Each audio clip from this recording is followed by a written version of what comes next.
Hello everyone. सभी शिक्षक साथियों को नमस्कार। साथियों, जैसा कि आप जानते हैं कि हम सभी शिक्षकों का गूगल मीट पर 3 हस्त पुस्तिकाओं से संबंधित प्रशिक्षण हो चुका है।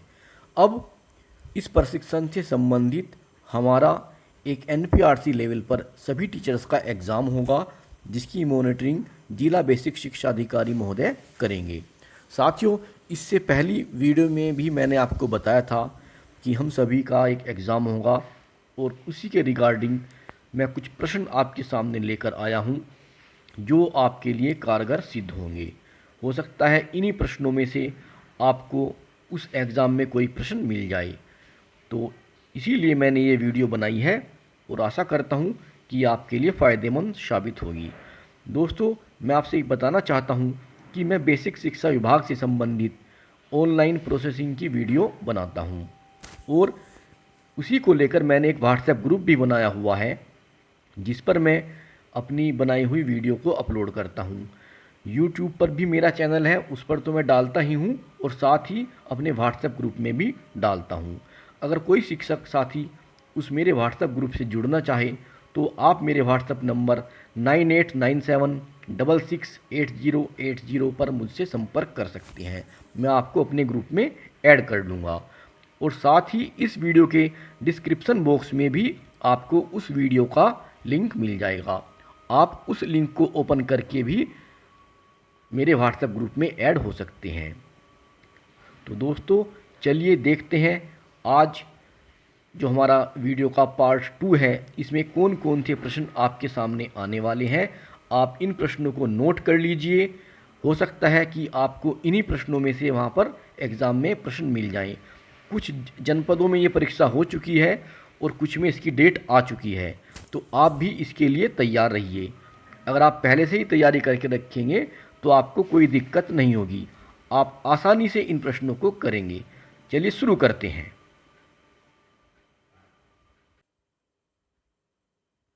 दोस्तों, पहला प्रश्न है, मिशन प्रेरणा के मुख्यतः कितने अंग हैं?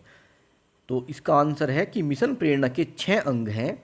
प्रेरणा सूची, प्रेरणा तालिका, प्रेरणा लक्ष्य, आधारशिला मॉड्यूल, ध्यानाकर्षण मॉड्यूल व शिक्षण संग्रह मॉड्यूल। नेक्स्ट प्रश्न, मिशन प्रेरणा का लॉन्चिंग किसने की? तो इसका आंसर है मिशन प्रेरणा की लॉन्चिंग माननीय मुख्यमंत्री श्री योगी आदित्यनाथ जी ने 4 सितंबर 2019 को की थी। 5 सितंबर को हमारे देश में शिक्षक दिवस मनाया जाता है, तो शिक्षक दिवस की पूर्व संध्या पर इसकी लॉन्चिंग की गई थी। अगला प्रश्न, आधारशिला को अंग्रेजी में क्या कहते हैं? आंसर इसका फाउंडेशन लर्निंग। गतिविधि के कितने चरण होते हैं? 4 चरण होते हैं। ERAC। ई का मतलब एक्सपीरियंस, आर का मतलब रिफ्लेक्शन, ए का मीन्स होता है एप्लीकेशन और सी का कंसोलिडेशन। नेक्स्ट प्रश्न है, गतिविधियां कितने प्रकार की होती हैं? गतिविधियां 4 प्रकार की होती हैं। अगला प्रश्न है, भाषा शिक्षण हेतु कुल कितने लर्निंग आउटकम हैं? तो भाषा शिक्षण हेतु 3 लर्निंग आउटकम है। Number 1 focal learning outcome, number 2 nested learning outcome और नंबर 3 राज्य पाठ्यचर्चा से जुड़े लर्निंग आउटकम। प्रश्न नंबर 7, भाषा सीखने का क्रम क्या है? तो भाषा सीखने का क्रम है LSRW। एल का मतलब लिसन, लिसन मीन्स सुनना।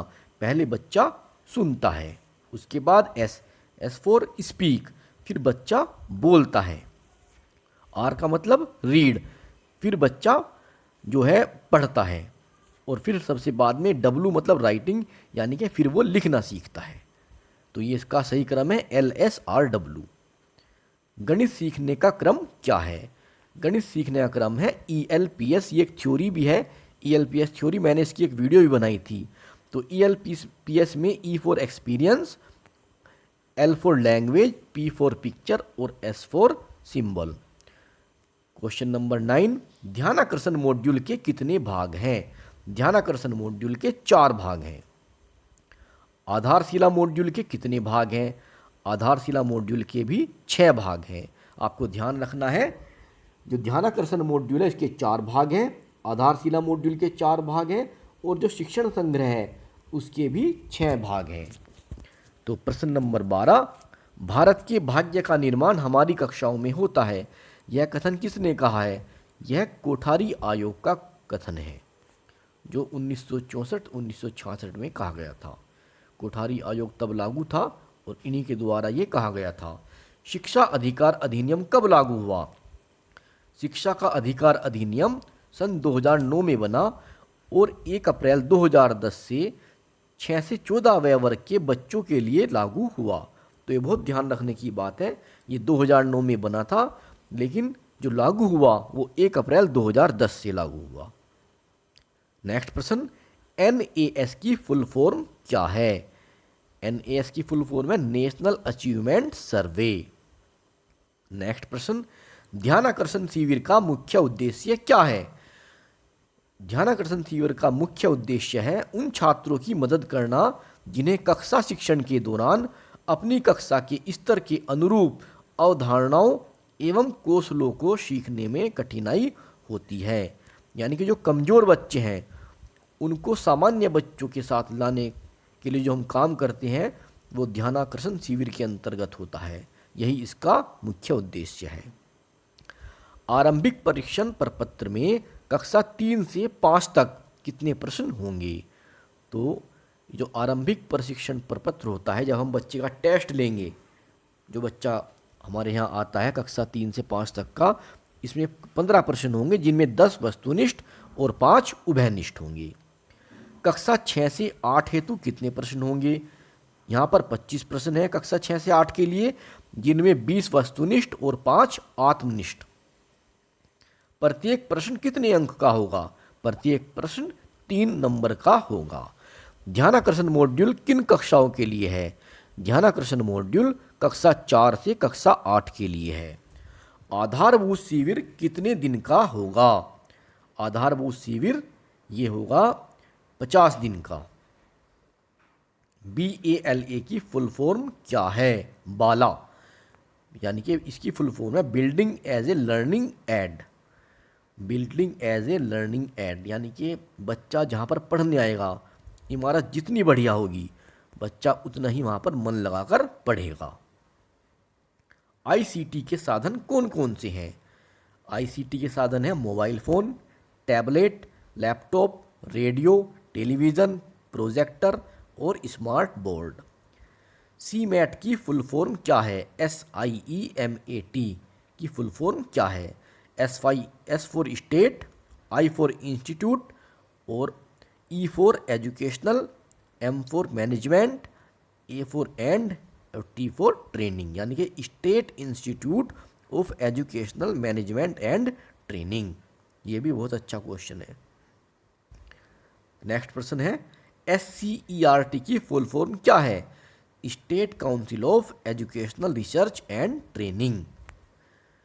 प्रश्न नंबर 25, प्रधान अध्यापक के संदर्भ में नेतृत्व शैली कितने प्रकार की होती है?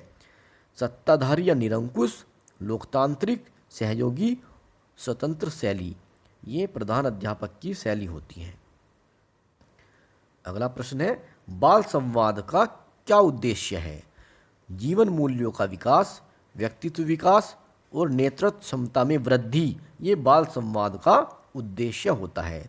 हम जब बच्चों से बात करते हैं उसका उद्देश्य यह है कि बच्चों का व्यक्तित्व में निखार आए, उनमें लीडर बनने की क्षमता का विकास हो।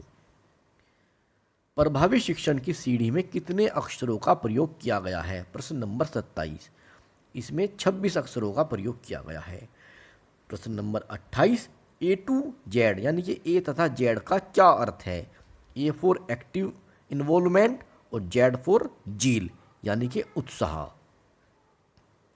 29 नंबर 29 है ARP की फुल फॉर्म क्या है? ये आप सभी जानते हैं, एकेडमिक रिसोर्स पर्सन। और प्रश्न नंबर 30 लास्ट प्रश्न, मंडल स्तर पर बेसिक शिक्षा का मुखिया कौन होता है?